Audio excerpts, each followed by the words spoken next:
Welcome all of you to our channel. Today we will discuss another important topic in accounting, that is accounting equation.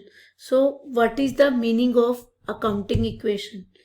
Accounting equation is basically based on the dual concept of accounting, which we have already discussed in accounting principles, and according to this concept, every transaction in accounting has two aspects. One is debit, another is the credit, and for every debit there is a equal and opposite credit.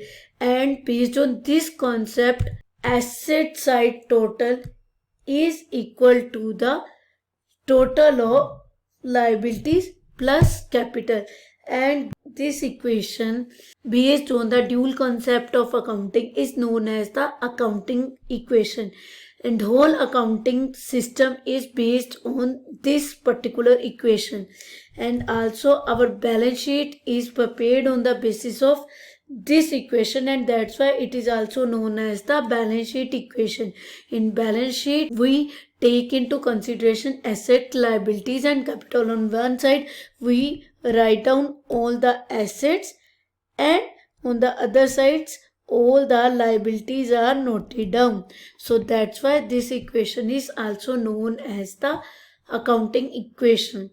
And as per this equation, whatever transaction is going on in business, after every transaction, at the end of every transaction, this particular equation, that is total of asset sides, will be always equal to total of liabilities plus capital. That will not change. So how this equation is applicable, we will study with the help of a example.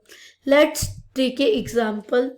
Just take into consideration these particular three transactions which occurs in business and how accounting equation is applicable. First transaction is current started business with cash worth rupees 45,000. That means person has started the business, and in order to start the business he has brought cash worth rupees 45,000. So accounting equation solve कैसे करते हैं? For solving accounting equation, first you have to consider what are the two aspects involved. So here one thing that is clearly visible, that is person has started the business with cash. So cash is coming into the business. तो one aspect is cash, और cash asset होता है, इसीलिए asset side में 45,000 rupees जो है 45,000 rupees add up हो जाएंगे. Now coming to what will be in liability और capital. Whatever person invest in order to start the business, that is known as capital. So here when current started business, that means capital of 45,000 is introduced in the business. So other thing what will happen on the liability side, capital of 45,000 will be added up. So in this transaction two aspect is, one, cash is involved, so cash is asset, so assets will increase by 45,000. On the other hand, capital is involved, so capital will be increased by 45,000 rupees. So accounting equation, assets and liabilities both will be equal to 45,000 rupees. First we understand each of these transactions, then we will solve this. So I hope first transaction is clear to you. Now coming to the second transaction. Now second, on Jan 15, Karan opened account in HDFC Bank and deposited cash worth rupees 4,500. अब इसमें क्या हो रहा है, account open हो रहा है bank में, और दूसरा क्या हो रहा है, अकाउंट ओपन करते टाइम करण ने 4,500 रुपीज डिपॉजिट करवा दिए. तो जब हम कैश बैंक में डिपॉजिट करवाएंगे तो हमारा कैश का जो बैलेंस है दैट विल बी डिक्लाइनिंग. यहाँ पर ये कैश जो है आपका डिक्रीज हो जाएगा विथ रुपीज 4,500. ठीक है. On the other hand bank money receive करेगा तो बैंक अकाउंट जो होगा उसमें 4500 रुपीज का बैलेंस इंक्रीज कर जाएगा। अब बैंक अकाउंट और कैश अकाउंट दोनों ही एसेट होते हैं, तो इस केस में एसेट साइड में एक तरफ 4500 रुपीज एडअप हो रहे हैं और दूसरी तरफ कैश का बैलेंस 4500 रुपीज डिक्लाइन कर रहा है। तो अगेन एसेट्स और लाइबिलिटीज का टोटल फिर से मैच कर जाएगा, क्योंकि एक साइड एसेट्स में 4500 रुपीज एडअप हो रहे हैं, दूसरी साइड पे डिक्लाइन हो रहे हैं।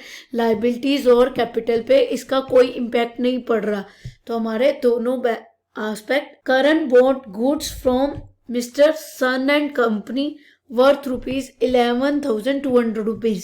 Now in this case, since it is not specifically written that goods are purchased on cash, so we will assume that goods are purchased on credit. So what will happen, that goods will be coming into the business, और goods जब हम purchase करते हैं तो उसके लिए हम purchases account open कर लेते हैं।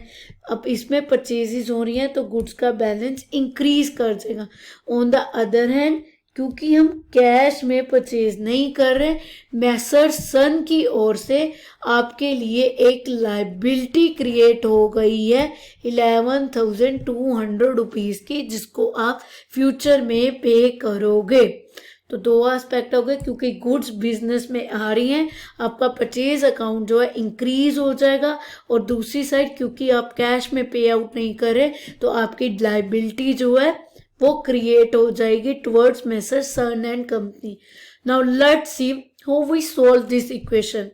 अब इसको सोल्व करने के लिए हम एक टेबल प्रिपेयर करते हैं, जिसमें फर्स्ट सीरियल नंबर आता है, यहाँ डेट आती है, फिर ट्रांजैक्शन की ब्रीफ डिस्क्रिप्शन आती है, then we write down the accounting equation, that is assets is equal to liabilities plus capital. और क्योंकि इसमें तीन ही ट्रांजैक्शन है और तीन एस्पेक्ट बेसिकली जो एसेट्स में अकाउंट इन्वॉल्व हो रहे थे, एक कैश, एक बैंक और एक स्टॉक, जिसको हमने परचेजेस अकाउंट भी बोल दिया था स्पेसिफिकली, और you can write stock account also और गुड्स अकाउंट आल्सो। कुछ बुक्स में गुड्स लिखा हुआ है, कुछ में कॉस्ट लिखा है, और आप परचेजेस भी लिख सकते हो इस अकाउंट को। और दूसरी तरफ हमारी लाइबिलिटीज में क्रेडिटर इन्वॉल्व आ रहे हैं, जो कि मेसर्स सन एंड कंपनी थे, और दूसरा कैपिटल आ रही है। अब फर्स्ट ट्रांजैक्शन में जो कि हमने अभी ऑलरेडी डिस्कस किया है कि कैश बिजनेस में आ रहा है, तो कैश का बैलेंस 45,000 रुपीज इंक्रीज हो गया, और दूसरी है 45,000 की कैपिटल इंक्रीज हो रही थी। तो कैश में 4500 रुपीज आ गए कैपिटल में, और टोटल क्योंकि बैंक बैलेंस कुछ नहीं है, स्टॉक कुछ नहीं है, तो यहाँ पर एसेट साइड का टोटल 45,000 और liability side plus capital side का भी टोटल 45,000 रुपीज आ गया।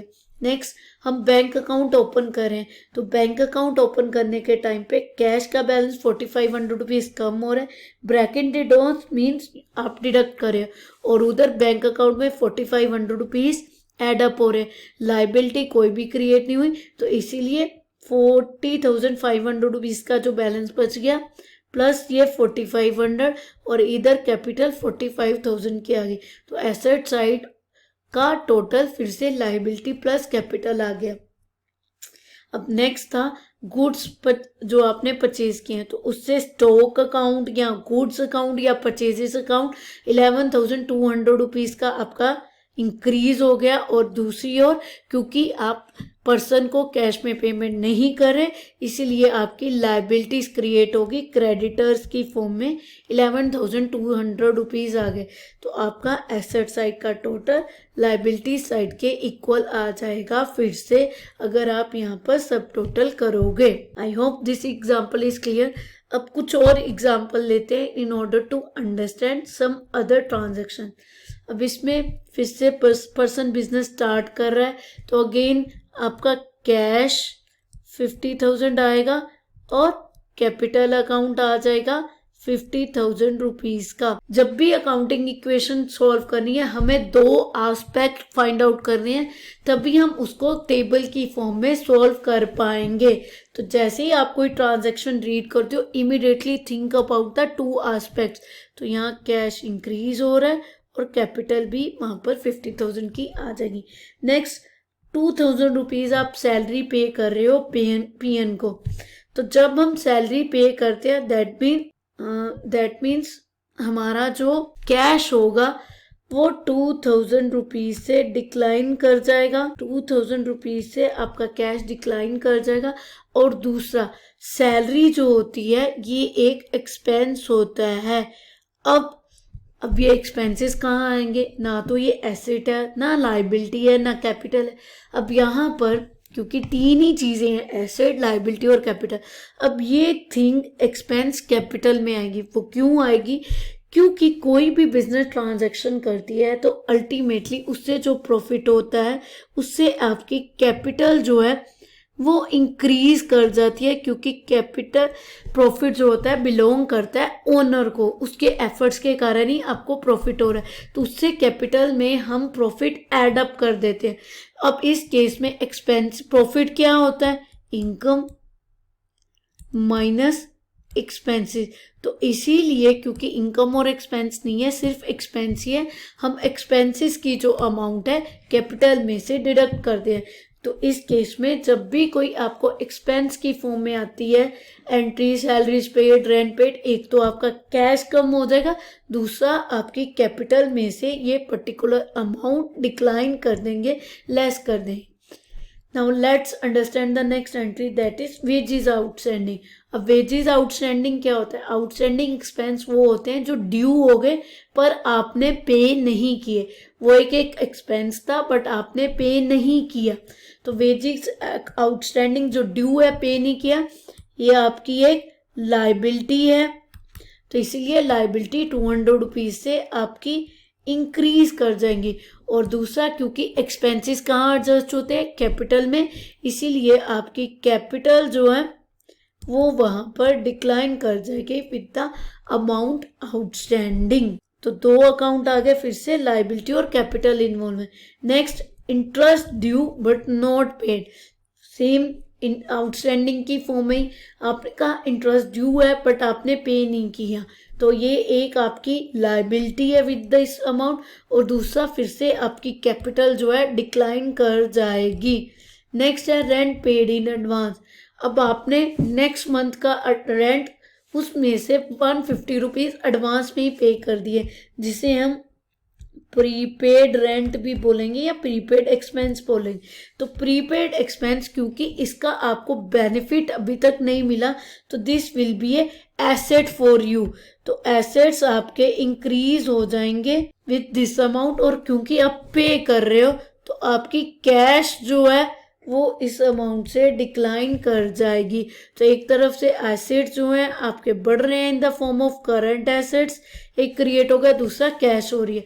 तो लेट्स सी अब हम टेबल की फॉर्म में इसको कैसे सॉल्व करते हैं। फर्स्ट ट्रांजैक्शन 50,000 रुपीज से आपका कैश इंक्रीज हो गया और इधर कैपिटल आ गई, दो एस्पेक्ट सेम, फिर से सब टोटल सेम कर गया। नेक्स्ट सैलरी पेड, तो सैलरी पे करोगे, कैश आपका 2,000 रुपीज से डिक्लाइन कर जाएगा और उधर एक्सपेंसेस जो है कैपिटल में एडजस्ट करते हैं, क्योंकि प्रॉफिट जो होता है बिलोंग करता है ओनर को और प्रॉफिट आता है इनकम माइनस एक्सपेंसेस से। इनकम हमें कुछ बताई नहीं गई, इसलिए ये एक्सपेंस हम लेस कर देंगे। तो आपका एसेट साइड का टोटल 48,000 हो गया और लाइबिलिटी प्लस कैपिटल भी same. Next wages outstanding. Wages outstanding expenses आपके लाइबिलिटी होती हैं, तो यहाँ लाइबिलिटी में 200 एड अप हो गए। उधर क्योंकि ये एक एक्सपेंस था, आपने चाहे पे नहीं किया बट ये उसी ईयर को बिलोंग करता है, इसीलिए आपकी कैपिटल जो है 200 रुपीज से लेस होगी। तो इधर एसेट साइड 48,000 ही रह गए, उधर लाइबिलिटी साइड में 200 और 47,800 आ गया, जिसको हम एडअप करेंगे। और ये अमाउंट कल 47,800 में 200 आप एडअप करोगे तो अगेन 48,000 आ जाएंगे। Next interest due but not paid, फिर से आउटस्टैंडिंग है, एक तरह का, तो आपका 100 रुपीज़ इधर आ जाएगा और कैपिटल में से 100 रुपीज़ लेस हो जाएंगे क्योंकि ये एक एक्सपेंस था। फिर से आपका एसेट साइड का total that will be equal to liability side. Next rent paid in advance, तो 150 रुपीज़ आपका कैश कम हो जाएगा और prepaid expenses advance expenses generate हो गए 150, इनको हम सम टोटल करेंगे वो आपकी लाइबिलिटीज प्लस कैपिटल के इक्वल हो जाएगा। आई होप आपको अकाउंटिंग इक्वेशन क्लियर हो गई हो। अगर आपके कुछ स्पेसिफिक डाउट है या कुछ स्पेसिफिक ट्रांजैक्शन है जिनका इम्पैक्ट आपको एसेट्स या लाइबिलिटीज में समझ नहीं आ रहा कैसे हम उन्हें डिपिक्ट करें, तो आप कमेंट सेक्शन में मेंशन कर सकते हो या आप अपनी पर्टिकुलर प्रॉब्लम का आप जो पिक्चर है वो कमेंट सेक्शन में डाल सकते हो, हमें सेंड कर सकते हो सो दैट हम आपके डाउट क्लियर कर सके। होप आप ये वीडियो आपको एक्सप्लेन जैसे हमने किया आपको समझ आ गया हो। Hope you understood it. If you understood it, do like, share